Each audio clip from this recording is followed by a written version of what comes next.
Hi friends, welcome to సాత్విక kitchen and vlogs. మార్నింగే లేచి బయటకు రాగానే అసలు వాతావరణం అయితే కూల్గా చాలా బాగా అనిపిస్తుంది. ఎందుకంటే చెట్లు చక్కగా ఉన్నాయి కాబట్టి.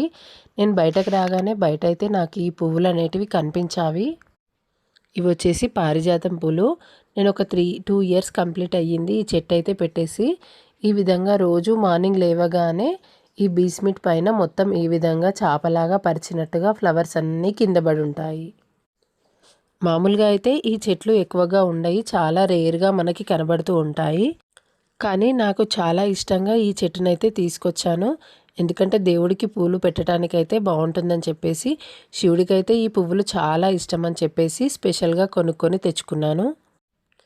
ఈ విధంగా అన్ని పూలు ఒక దగ్గర పెట్టేసుకొని పూజ చేసుకొని శివుడికి ఈ పూలు అనేది ఎక్కించుకున్నాను. మా గల్లీలో అయితే గణపతిని తయారు చేయడానికి ఇంటి ముందరైతే మట్టినంతా తవ్వుతూ ఉన్నారు.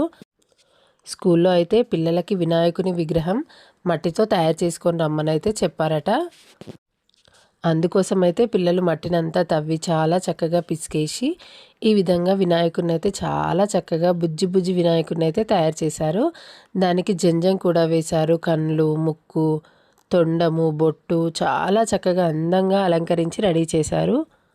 నిజంగా చిన్నపిల్లల టాలెంటే వేరుగా ఉంటుందబ్బా! చాలా గ్రేట్‌గా అనిపించింది. వీడియో నచ్చినట్టయితే తప్పకుండా సబ్స్క్రైబ్ చేసుకోండి.